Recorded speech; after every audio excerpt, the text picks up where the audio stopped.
الحمد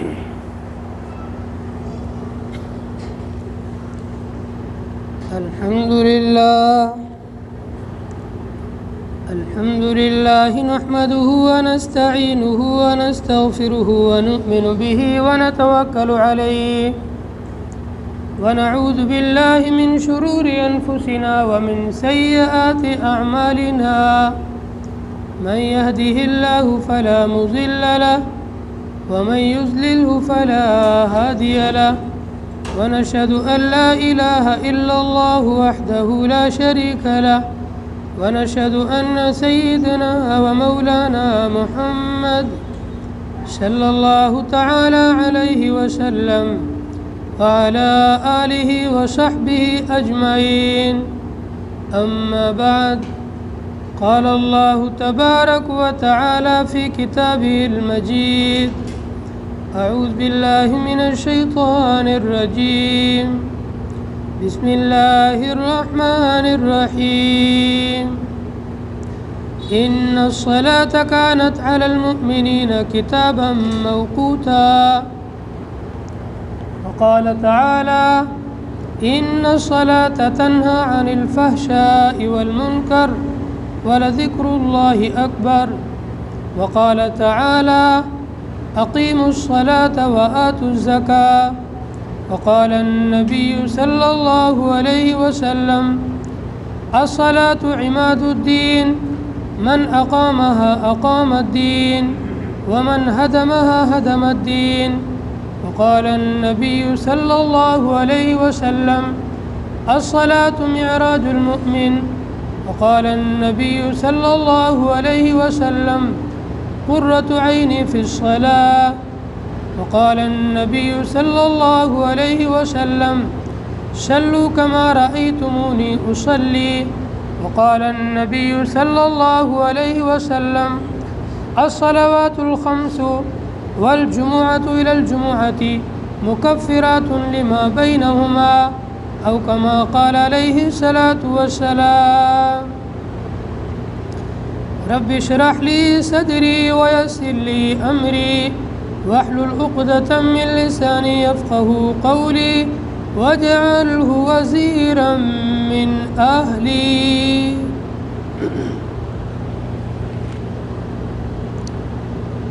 قرآن کریم کی 3 آیات کریمہ اور جناب نبی کریم صلی اللہ علیہ وسلم کی 7 احادیث مبارکہ پڑھی گئی ہے. ان قرآن آیات اور احادیث نبویہ کے اندر باری تعالیٰ نے اپنے نبی علیہ الصلاۃ والسلام کی زبانی نماز کی فضیلت، نماز کی اہمیت، نماز کی برکات اور نماز کے فضائل کو بیان فرمایا ہے. مذہب اسلام کے اندر اور دین اسلام کے اندر نماز کو بڑی اہمیت حاصل ہے. نماز یہ دین کا ستون ہے، پوری دین کی بنیاد نماز پر قائم ہے. اگر بندے کے پاس نماز کی پابندی ہے تو اس کا دین باقی ہے. اگر نماز کی پابندی نہیں ہے تو اس کا دین ہی ختم ہو جاتا ہے. اسی لیے علماء لکھتے ہیں نماز ایمان والے کے لیے نور ہے، نماز ایمان والے کے لیے رحمت ہے، نماز ایمان والے کے لیے برکت کا ذریعہ ہے، نماز اللہ کی قربت اور نزدیکی کا ذریعہ ہے، نماز اللہ کی رحمتوں کو لوٹنے کا ذریعہ ہے، نماز اللہ کو راضی کروانے کا ذریعہ اور سبب ہے. حدیث کے اندر حضرت نبی علیہ الصلاۃ والسلام ارشاد فرماتے ہیں: بنی الاسلام علی 5 شہادت ان لا الہ الا اللہ وان محمد رسول اللہ واقام الصلاۃ وایتاء الزکاۃ وصوم رمضان وحج البیت من استطاع الیہ سبیلا. اسلام کی بنیاد 5 چیزوں پر کھڑی ہے، گویا اسلام کے 5 پیلر ہیں۔ ان 5 پیلروں کے اوپر اسلام کی چھت اور اسلام کی پوری عمارت کھڑی ہے۔ اگر ان پیلروں میں سے کسی ایک کو بھی گرا دیا تو آپ کا اسلام ڈھہ پڑے گا، آپ کا مذہب ختم ہو جائے گا، آپ کا دین ختم ہو جائے گا۔ سب سے پہلی چیز، سب سے بنیادی پیلر، سب سے بنیادی چیز جو ایمان میں داخل ہونے کا ذریعہ ہے، اسی کے ذریعے سے آدمی ایمان میں داخل ہوتا ہے اور ایمان کے اندر اس کی انٹری ہوتی ہے۔ شہادت لا الہ الا اللہ وان محمد الرسول اللہ، اس بات کی گواہی دینا کہ اللہ تبارک و تعالیٰ کے سوا کوئی عبادت کے لائق نہیں، جس کی بندگی کی جائے گی، جس کی پرستش کی جائے، جس کی عبادت کی جائے، جس کے سامنے سجدہ کیا جائے، جس کے سامنے اپنی پیشانی کو رکھا جائے، وہ ایک ہی ذات ہے جسے اللہ کہتے ہیں۔ اللہ کے سوا کسی کے سامنے سجدہ جائز نہیں، اللہ کے سوا کسی کے سامنے جھکنا جائز نہیں، اللہ کے سوا کسی کے سامنے ہاتھ نہیں جوڑے جائیں گے، ہاتھ صرف اللہ کے سامنے جوڑے جائیں گے، عاجزی اور انکساری صرف اللہ کے سامنے کی جائے گی، یہ سر صرف اللہ کے سامنے جا کے جھکے گا اور سجدہ صرف اللہ کے لیے کیا جائے گا۔ یہ سب سے بنیادی چیز اور سب سے اسلام کی پہلی چیز۔ اگر کسی کے اندر شہادت ہی نہیں ہے تو اس کی ایمان شروع ہی نہیں ہوا ہے، ایمان میں داخل ہی نہیں ہوا ہے۔ ایمان میں داخل ہونے کے بعد سب سے پہلا حکم اور سب سے عظیم حکم، سب سے بڑا حکم فرمایا اقام الصلاۃ، نماز کو قائم کرنا۔ نماز یہ ایمان کی علامت ہے۔ حدیث کے اندر تاجدار مدینہ محبوب کبریا حضرت محمد الرسول اللہ صلی اللہ علیہ وسلم نے ارشاد فرمایا بین الایمان والکفر اقامت الصلاۃ، ایمان اور کفر کے درمیان امتیاز کرنے والی، فرق کرنے والی، جدائی کرنے والی چیز نماز ہی تو ہے۔ جس بندے کی زندگی میں نماز ہے یہ ایمان کے اندر ہے، جس میں نماز نہیں ہے یہ کفر میں چلا گیا۔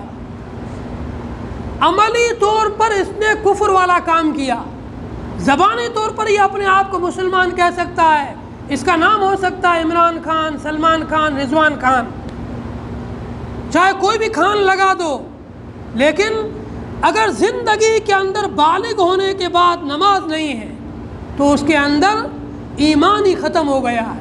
اس کا ایمان برائے نام ہے، صرف نام کا مسلمان ہے، کام کا نہیں ہے۔ اس کی مثال علماء نے یوں دی ہے، ایک ہوتی ہے چیز کی حقیقت، ایک ہوتی ہے اس کی نقل، کھلونا۔ قاری طیب صاحب نے بڑی پیاری مثال دی ہے، حکیم الاسلام قاری طیب صاحب لکھتے ہیں ایک بچے کو آپ کھلونوں کی دکان میں لے جاؤ، اس کھلونوں کی دکان کے اندر شیر بھی ہے، چیتا بھی ہے، سب ہے۔ وہ کھلونا جو شیر کی شکل کا بنا ہوا ہے، جس پر شیر کے جیسی کھال پہنائی ہوئی ہے، بچہ اس کے اوپر بیٹھ جائے گا، اس کے کان پکڑ کے مروڑ دے گا، توڑ دے گا، کچھ بھی کر دے گا، اسے کوئی ڈر نہیں لگتا۔ کیوں؟ اس میں جان ہے ہی نہیں، وہ حقیقت ہے ہی نہیں، صرف صورت ہے اور شکل ہے، اس کی کوئی ویلیو نہیں ہے۔ اسے ایک چھوٹا سا بچہ بھی خوف نہیں کھاتا ہے، اور اگر اصلی اور حقیقی شیر علاقے میں آ جائے تو چھوٹا بچہ تو کیا ہے، بڑے بڑے بہادروں کی بھی شلوار گیلی ہو جاتی ہے اور گھروں میں دبک کے اندر سے کنڈی لگا دیں گے کہ کوئی باہر نظر نہیں آنا چاہیے، شیر آیا ہوا علاقے کے اندر۔ کسی علاقے کے پڑوس کے جنگل میں بھی شیر آ جائے تو حکومت اس کو پکڑنے اور قید کرنے کا جلدی انتظام کرتی ہے۔ اتنے لوگ خوف کھا جاتے ہیں، اخباروں میں، میڈیا میں دیتے ہیں، بھائی فلاں جگہ شیر نظر آیا ہے، لوگ احتیاط کریں، گھروں سے باہر نہ نکلیں۔ یہ خوف کیوں آیا؟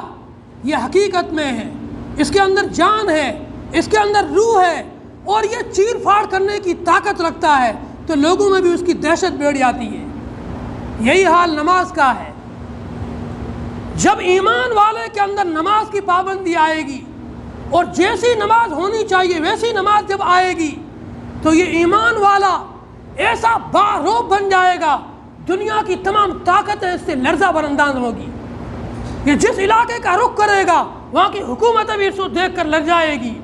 اور ایمان نماز ہی نہیں ہے تو اس کا ایمان صرف نام کا ایمان ہے، وہ شیر والی شکل ہے لیکن اندر روح نہیں ہے، اندر جان نہیں ہے، تو بچہ بھی کان پکڑ کر اس پر سواری کر رہا اور کھیل رہا ہے۔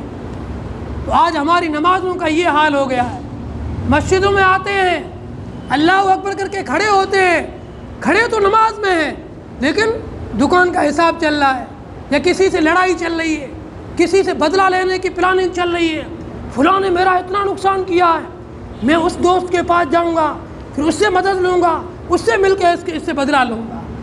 نماز کے اندر بھی بدلے کا، انتقام کا، جذبات کا، اور آپ کے دکانوں کے حساب کا، پارٹیوں کا، یہ سب کے سب تصورات آ رہے ہیں۔ تو نماز ابھی نماز بنی ہی نہیں ہے۔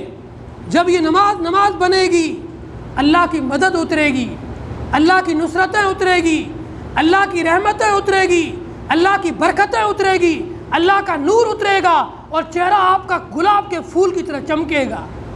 آپ کے چہرے کو دیکھ کر کے لوگ ایمان میں داخل ہوں گے کہ ایسا نورانی چہرے والا بندہ یہ کبھی بھی منافق یا غلط کام ہو نہیں سکتا ہے۔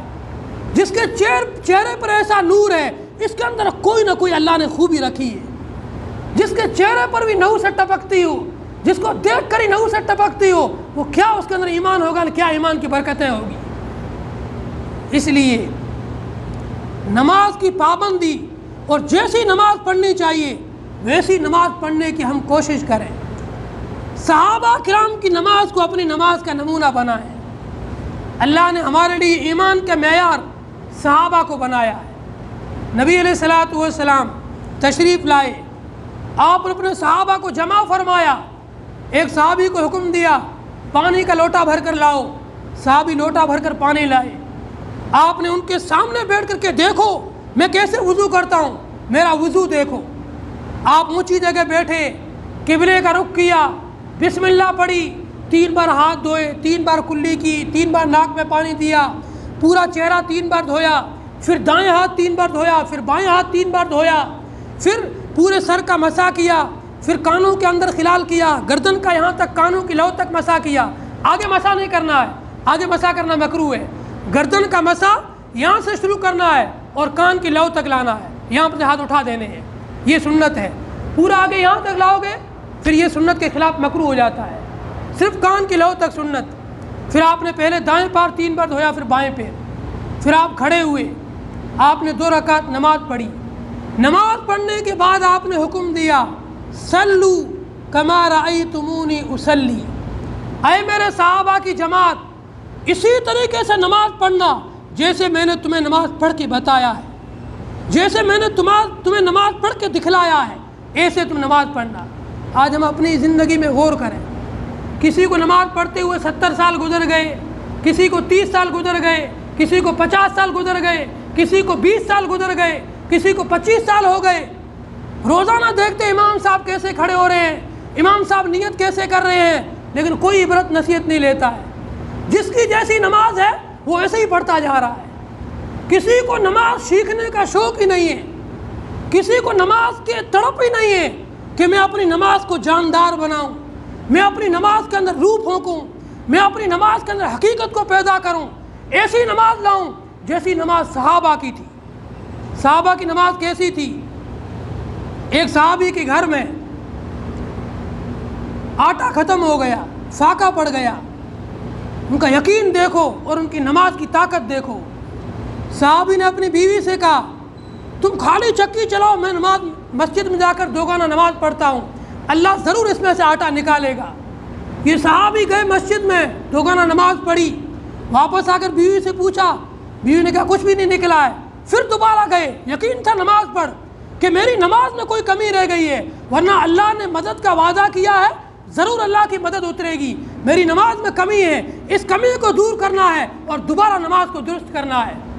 دوبارہ نماز پڑھی، 6 بار تیسری مرتبہ جو عمل کیا، چکی میں سے آٹا نکلنا شروع ہو گیا، برتن بھر لیا اور پھر اس کو روک دیا۔ یہ صحابہ کی نماز تھی، خالی چکی جس میں دانے کا ایک نام و نشان نہیں ہے، نماز کی برکت سے اس میں سے آٹا نکلنا شروع ہو رہا ہے۔ آج ہم لوگوں کا ایمان ایسا کمزور ہے، ان واقعات کو سن کر ہمیں یقین ہی نہیں آئے گا، ہم عقل چلائیں گے ایسے بھی ہو سکتا ہے کیا؟ خالی چکی ہو، دانہ ایک بھی نہ ہو، اور نماز پڑھ کے دعا کرو وہاں سے آٹا نکلنا شروع ہو جائے۔ ہاں ایسا ہو سکتا ہے، اور ہوا صحابہ کے دور میں۔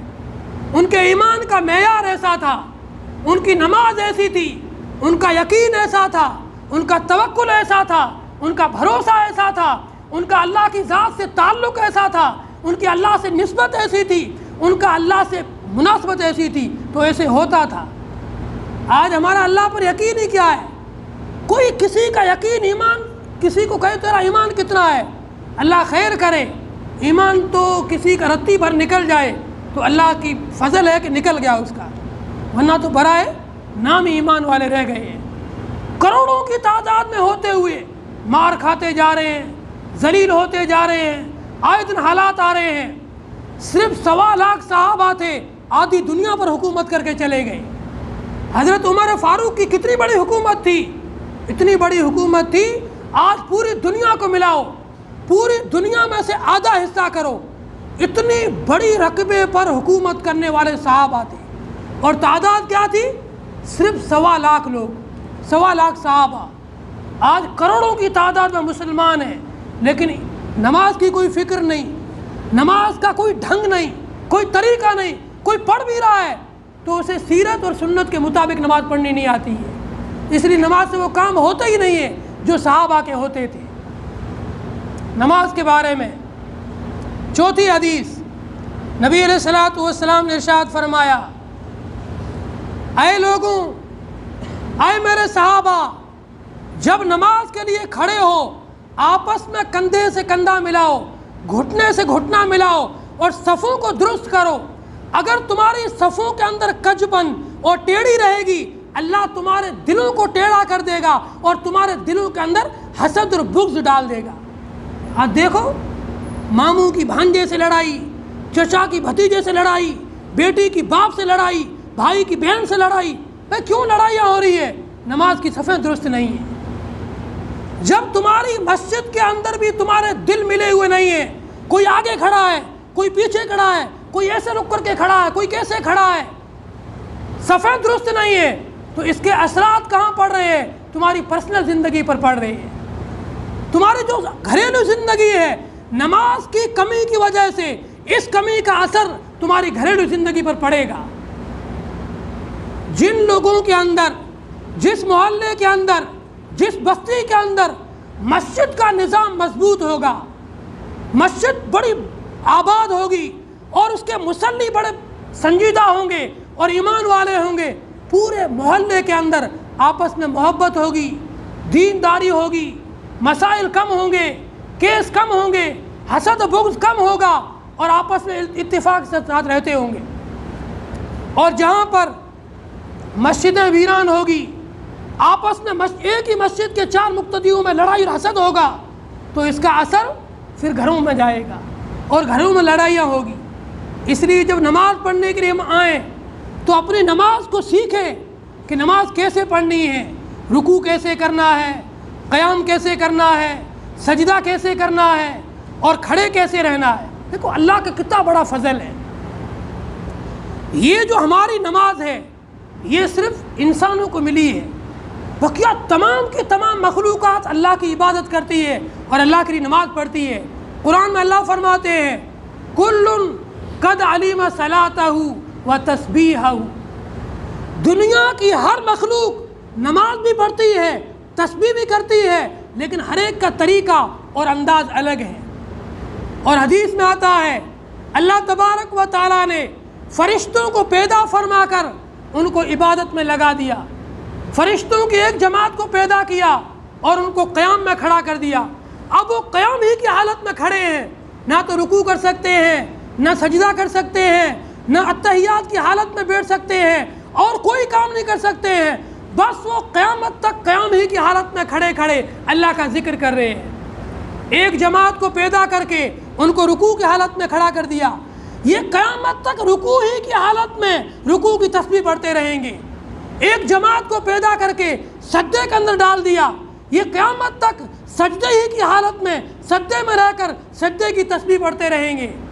لیکن انسانوں پر اللہ نے کرم کیا، ان کو قیام بھی دیا، رکوع بھی دیا، سجدہ بھی دیا، تشہد کی حالت بھی دی، اور سب چیزیں دی ہیں۔ کیوں؟ ان کو برتری اور فضیلت حاصل ہے، تمام مخلوقات پر ان کو برتری حاصل ہے، تو ان کی نماز بھی تمام مخلوقات کی جو نماز ہے وہ سب کی نماز ان میں آ گئی۔ ان کی نماز تمام مخلوقات کی نماز کو جامع نماز ہے۔ کسی مخلوق کی نماز میں صرف قیام ہے، کسی مخلوق کی نماز میں صرف رکوع ہے، کسی مخلوق کی نماز میں صرف سجدہ ہے، کسی مخلوق کی نماز میں صرف اتحیات کی طرف بیٹھنا ہے۔ انسان کی نماز میں یہ سب چیزیں ہیں، اس لیے انسان اس کو اللہ کا فضل سمجھے، ان چیزوں کو سیکھے اور اپنی نماز کو درست کرے۔ جب ہماری نماز درست ہوگی پھر ہمیں کیا ملے گا؟ کیا پیاری حدیث ہے۔ ارشاد فرمایا مدنی کریم صلی اللہ علیہ وسلم نے، اے میرے صحابہ مجھے بتلاؤ، تم میں سے کسی انسان کے گھر کے دروازے پر ایک صاف و شفاف پانی کی نہر ہو، اور وہ دن میں 5 مرتبہ جب کام کے لیے جاتا ہے یا کسی ضرورت کے لیے جاتا ہے، ہر مرتبہ وہ اس میں سے غسل کر کے پھر جاتا ہے، مجھے بتاؤ جو انسان دن میں 5 مرتبہ نہر کے پانی سے غسل کرے کیا اس کے بدن پر کوئی میل رہ سکتا ہے؟ صحابہ نے جو عرض کیا یا رسول اللہ کوئی اس کے بدن پر میل نہیں رہے گا۔ آپ نے فرمایا یہی مثال تو نماز کی ہے، جو ایمان والا بندہ، جو مسلمان بندہ ایک دن کے اندر 5 ٹائم کی نماز اخلاص کے ساتھ پابندی سے پڑھے گا، اللہ تعالیٰ اس کے تمام گناہوں کو معاف فرما دیں گے۔ اس سے بھی پیاری حدیث، ارشاد فرمایا آمینہ کے در یتیم، عبداللہ کے لخت جگر، عبد المطلب کے نور نظر، ہم سب کے آقا و مولا پیارے محمد الرسول اللہ صلی اللہ علیہ وسلم نے کہ اے قرۃ عینی فی الصلاۃ، میری آنکھوں کی ٹھنڈک نماز میں ہے۔ آج ہم اپنے بوس کو خوش کرنے کے لیے کتنے اس کے آگے پیچھے بھاگتے ہیں، یہ اگر راضی ہو جائے گا میری 2000 سیلری بڑھ جائے گی، اگر بوس خوش ہو جائے گا مجھے کبھی کام سے نہیں نکالے گا۔ وہ آقا ہم سے راضی ہونے کا وعدہ کر رہے ہیں، جو میرا امتی میری نماز کی پابندی کرے گا، میرا جو امتی نماز کی پابندی کرے گا، میری آنکھیں ٹھنڈی ہو جاتی ہے، میرے دل کو سرور ملتا ہے، میں اس سے راضی ہو جاتا ہوں، میں آقا اس سے خوش ہو جاتا ہوں، میں محمد اس سے خوش ہو جاتا ہوں۔ ایک امتی کے لیے سب سے بڑی عزت کی چیز، سب سے بڑی شرف کی چیز، سب سے بڑی چیز جو ہے وہ ہے اپنے محبوب اور اپنے نبی کی رضامندی، اللہ کی رضامندی۔ ایک اور حدیث کے اندر حضرت نبی علیہ الصلوۃ والسلام ارشاد فرماتے ہیں کہ اللہ تبارک و تعالیٰ نے مجھے تو جسمانی طور پر معراج عطا فرمائی، مجھے رات کے ٹائم پر معراج پر بلایا اور اپنے دربار پر بلا کر کے یہ نماز کا تحفہ دیا۔ معراج جو امتی نماز پڑھے گا اسے روحانی معراج ملے گی۔ الصلاۃ معراج المؤمن، نماز تو ایمان والے کے لیے ایک معراج ہے۔ معراج کسے کہتے ہیں؟ معراج کہتے ہیں اللہ کی ملاقات کو۔ نماز کے ذریعے سے بندہ اللہ سے باتیں کرتا ہے، اللہ سے گفتگو کرتا ہے، اللہ سے ملاقات کرتا ہے۔ یہ ملاقات روحانی طور پر ہوتی ہے، جسمانی طور پر نہیں ہوتی ہے۔ کیسے ہوتی ہے؟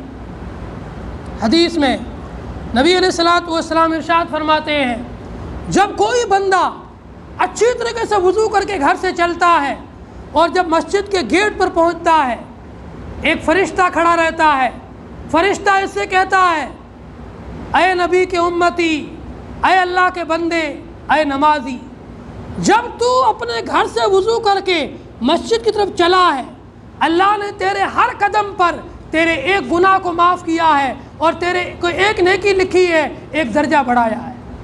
ہر قدم پر 3 فائدے، ایک گناہ معاف ہوا، نامہ اعمال میں ایک نیکی لکھی گئی، ایک درجہ بلند کیا گیا، اور تو مسجد تک ہر جتنے تو نے قدم رکھے ہیں ہر قدم پر تجھے یہ چیز ملتی رہی۔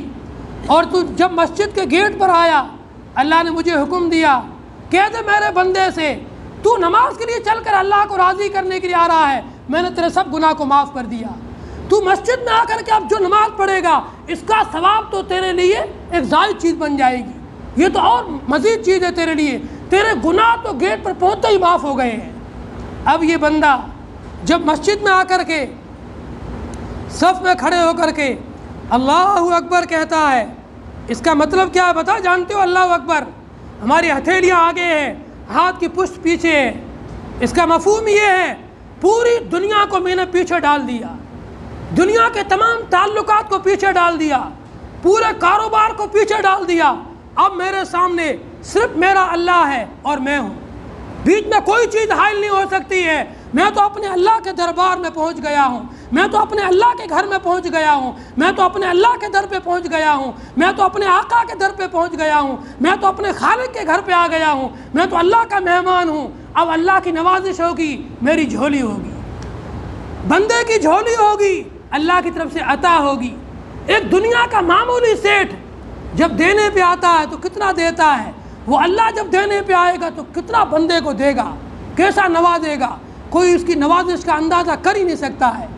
ایسی پیاری چیز ہے نماز۔ پھر جب یہ سورہ فاتحہ کو شروع کرتا ہے، اللہ سے گفتگو شروع، حدیث قدسی ہے، اللہ فرماتے ہیں، بندہ کہتا ہے الحمدللہ رب العالمین، اللہ فرماتے ہیں اثنا علی عبدی، میرے بندے نے میری بڑائی بیان کی، میں بہت خوش ہوتا ہوں بڑائی سے۔ سیٹھ بھی خوش ہوتے ہیں، سیٹھوں کی طرح تعریف کرو، یہ بھی خوش ہوتا ہو، ہمارے نوکر و چاکر تو ہماری بہت عزت کرتے ہیں، چاہے ان کی فرضی تعریف کرو، بس پھولے نہیں سمائیں گے، 4 پر لگ جائیں گے، پھر سمجھیں گے بس ہم ہی سب کچھ ہے۔ اللہ تو اتنا خوش ہوتا ہے، بندہ کہتا ہے اثنا علی عبدی، اپنے زبان سے کہتا ہے میرے بندے نے میری تعریف کی۔ پھر جب بندہ کہتا ہے الرحمن الرحیم، اللہ فرماتے ہیں حمیدنی عبدی، میرے بندے نے میری حمد بیان کی، میری توصیف بیان کی، میری صفات بیان کی، اللہ کی صفات الرحمن الرحیم۔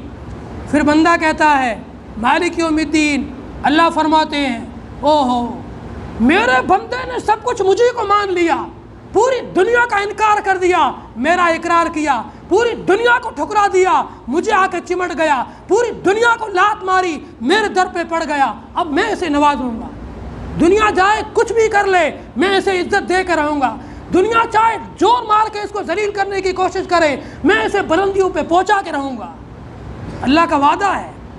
پھر بندہ کہتا ہے ایاک نعبد و ایاک نستعین، اللہ فرماتے ہیں ھذا بینی و بین عبدی، یہ جو جملہ ہے آدھا میرے لیے ہے آدھا میرے بندے کے لیے ہے، ایاک نعبد یہ میرے لیے ہے، ایاک نستعین یہ میرے بندے کے لیے ہے۔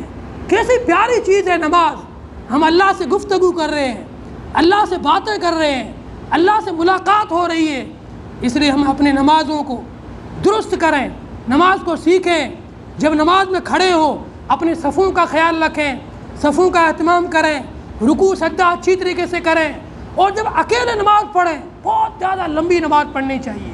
نبی علیہ الصلوۃ والسلام تو اتنی لمبی نماز پڑھتے تھے پیروں پر سوجن آ جایا کرتی تھی، پیر سوج جایا کرتے تھے، لیکن جب جماعت کے ساتھ نماز پڑھیں تو پھر سب کی خیال کرنا پڑتا ہے، بیمار بھی ہوتے ہیں، بوڑھے بھی ہوتے ہیں، کچھ ضرورت مند بھی ہوتے ہیں، سب کا خیال کرتے ہوئے نماز پڑھی جاتی ہے۔ اللہ تعالیٰ سے دعا ہے اللہ تعالیٰ ہم تمام کو عمل کی توفیق عطا فرمائے۔ جن لوگوں کی سنت ابا کی سنت پڑھ لو، باہر والے اندر آ جاؤ، اگلی صفوں کو پر کر لو۔